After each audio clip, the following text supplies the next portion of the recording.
Part 1. The hidden traps that too many people fall into. Have you ever lain awake at night, wondering if your savings will really last? It's a quiet worry that creeps in, especially as we get older. You may have worked hard all your life, saved when you could, maybe even made a few smart investments. But now, as the years roll on, the fear of running out of money starts to feel more real than ever. If you felt that way, you're not alone. In fact, millions of older adults, many of them smart, careful people, have seen their retirement savings disappear faster than they ever imagined. Sometimes, it's not because of one huge mistake. It's the quiet, familiar choices that chip away at a lifetime of saving. And by the time we notice, it's often too late to reverse course. That's why we're having this conversation today. Because the truth is, it's not too late to protect your financial future. You can still make wise, clear-headed decisions that preserve what you've built and help you live with freedom, not fear. In this video, we're going to talk about 3 of the most common financial mistakes that quietly destroy retirement savings, and more importantly, how to avoid them. We're not here to blame or shame anyone. We're here to learn, to prepare, and to empower ourselves for a stronger, more peaceful future. So, let's start with the first big mistake. It's one that catches people off guard, not because it's unusual, but because it feels so natural. Trusting too easily without asking questions. Here's something many of us grew up believing. If someone wears a nice suit, speaks with confidence, and works at a bank or investment firm, they must know what they're doing. And maybe they do. But does that mean they're putting your best interests first? Not always. Too many retirees fall into the trap of handing over control of their money to advisors, family members, or even online experts, without really understanding where their money is going. The paperwork is confusing. The terms are vague. And the truth is, no one wants to feel foolish by asking simple questions. But that hesitation can be costly, sometimes devastatingly so. Take Sandra, for example. She was 68, recently widowed, and a kind, trusting soul. Her nephew offered to help her with her finances and persuaded her to move a large portion of her savings into an unfamiliar investment account. He sounded confident, even caring. But within 2 years, the money was gone, lost in high-risk bets and hidden fees.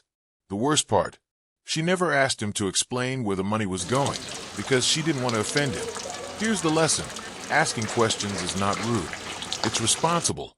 Whether it's a financial advisor, a loved one, or even a friend with a great idea, you have every right to understand how your money is being used. If someone can't explain it in a way that makes sense to you, they probably shouldn't be trusted with it. Now, I know that not everyone has formal training in finance, and that's okay. You don't need to become an expert, but you do need to give yourself permission to slow things down, ask questions, and say no if something doesn't feel right. Your money is yours, and protecting it doesn't make you selfish. It makes you wise. So how do you avoid this first trap? A few simple practices can make all the difference. Always ask for written explanations in plain language before making any big financial decision. Don't rush. Anyone who pressures you with urgent decisions is waving a red flag. Bring a trusted friend or a neutral third party with you when meeting with financial professionals, especially if you feel unsure. And above all, remember this. Your instincts matter. If something feels off, it probably is. Now, let's move gently into the second big mistake. Another one that often comes from a good heart, but can carry heavy consequences when we're not careful. Part 2. The price of love, and when it becomes too high. Let's go back to where we left off. We just talked about the importance of not handing over financial control too easily, not even to people we love, unless we truly understand what's happening with our money. But that brings us to another deep, emotional mistake. And it's one that comes from the best place in the heart, wanting to help family, especially children and grandchildren. For many of us, there's no stronger instinct than taking care of those we love. We want to support them when they struggle, be there when they fall short, give them a softer landing in hard times. But here's the hard truth that's difficult to say out loud. Giving too much, too often, can quietly ruin your retirement. Not because generosity is bad, not because your loved ones don't deserve help, but because we sometimes forget to put boundaries on our giving. We give even when we know it's more than we can afford. We tell ourselves, it's just this once, or I'll recover later. But in retirement, there isn't always a later to make it back. Let me tell you about David. He's 72, retired, and lives modestly. A few years ago, his daughter went through a tough divorce and needed help paying her mortgage. David stepped in, happy to help. Then his grandson needed tuition for college. Then his son lost his job. Before he knew it, David had dipped into his emergency fund, then his long-term savings, and finally started using credit cards to fill the gap. He never regretted helping, but now he's left with sleepless nights, wondering how he'll make it through the next 5 years without going broke. If that story feels familiar, please know this: you're not alone. Many older adults sacrifice their own security for the sake of their children or grandchildren. And it's done with love, but it must be done with limits. Here's what you can do to protect yourself. 1. Know your budget clearly. Before giving money to anyone, take a quiet moment to look honestly at your own financial picture. Do you have enough for your own housing, healthcare, and daily needs? Will this gift or loan affect your ability to live comfortably for the next 10, 20, even 30 years? If the answer is yes, pause. Your first responsibility is your own well-being. 2. Give thoughtfully, not emotionally. It's natural to react quickly when someone you love is in distress. But take a breath. You don't have to say yes right away. You can say, "Let me think about it," or "Let me check my finances first." This isn't cold. It's careful, and it often leads to better outcomes for everyone. 3. Set clear limits and stick to them. If you choose to give, set clear boundaries. Decide in advance what you're comfortable offering and communicate it kindly but firmly. For example, "I can help this time with $500, but I can't do more." Or, "I'm happy to support you in other ways, but I need to keep my savings secure." 4. Don't let guilt drive your choices. This might be the hardest part. Saying no doesn't mean you don't care. It means you're protecting the future you've worked so hard for. And in truth, teaching your children that money has limits can be one of the most loving, lasting lessons of all. This isn't about being selfish.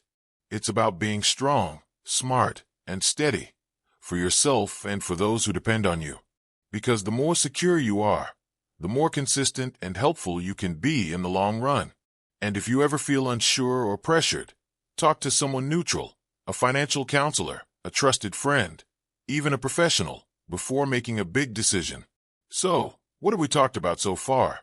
First, don't trust blindly. Ask questions. Second, don't give until it hurts. Protect your future first. Now, let's turn our attention to the third and final financial trap, one that might surprise you. It's not about people, or generosity, or trust. It's about you, and how you see your own future. Part 3. The illusion of endless time, and the cost of waiting too long. Let's pause for a moment. You've lived through decades of change, challenge, and growth. You've provided for a family, faced loss, reinvented yourself more times than anyone could count. So here's a question, perhaps the hardest one of all. Why do so many people, after all that experience, still hesitate to make clear, bold decisions about their money? The answer is simple, but powerful. Because deep down, we think we still have time. Time to fix it later. Time to finally sit down and plan. Time to deal with that uncomfortable money stuff, just not today. And that brings us to the third mistake that silently drains retirement savings. Waiting too long to plan, or not planning at all. Unlike the first two mistakes, this one doesn't come from trusting others or being too generous. It comes from underestimating how fast life changes. It's like standing on a beach, watching the tide go out, slowly at first, until you realize your feet are no longer on solid ground. Let me tell you about Lorraine. Lorraine is 68. She always meant to meet with a financial advisor. She always meant to update her will. She kept saying, "I'll look at my budget after the holidays," or "I'll sort through my pension stuff next month." Then her partner had a sudden stroke. Overnight, her household income was cut in half. Hospital bills arrived. Decisions had to be made immediately about money, about care, about housing, and Lorraine wasn't ready. She had no emergency fund, no plan for long-term care, no clue about where all the paperwork even was. And it wasn't because she didn't care. It was because she thought she had time. So, if you're watching this and feeling a little uncomfortable, good. That feeling is a sign of awareness.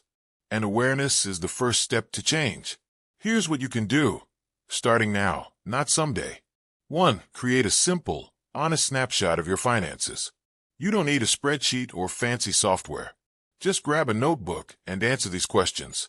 What are your monthly expenses? What income do you have? Pensions, Social Security, savings. How long will your savings last at your current spending rate? This isn't about fear. It's about clarity. Clarity gives you peace of mind. 2. Make an emergency plan. Who will make financial decisions for you if you can't? Where are your key documents stored? Do your loved ones know where to find them? Planning for the unexpected is a gift, not just to yourself, but to the people you care about. 3. Seek guidance without shame. There's no age limit on learning. If you feel unsure, reach out. Financial counselors, nonprofit services, even community centers often offer free or low-cost advice. There's no shame in saying, I need help. 4. Take one step this week. Pick one thing you've been putting off, just one, and do it this week. Whether it's calling your bank, reviewing your insurance, or writing down your passwords. Action creates momentum. And here's the truth. Once you start, you'll feel lighter. You'll feel more in control. And that anxiety that's been whispering in the background, it'll get quieter. Because this isn't about being perfect. It's about being prepared. So, let's take a breath together and look back. We've explored 3 big financial traps. Trusting too blindly. Giving too much without boundaries. Waiting too long to plan. If any of these mistakes sound familiar, don't beat yourself up. You're not alone. Many people have made these same choices, and many have turned things around at 65, 70, even 80. The most important thing is not where you are right now. It's what you choose to do next. And if this video has helped you feel even a little more confident, a little more inspired, then I've done my job today. So before we part, let me leave you with this. Your future isn't behind you. It's still unfolding. And you have the power, yes, even now, to protect it. If this message spoke to you, feel free to share your story in the comments. I'd love to hear what lessons you've learned, or what steps you're taking. And if you found this video helpful, please give it a thumbs up, and subscribe for more guidance made just for you. Until next time, stay strong, stay wise, and live well at every age.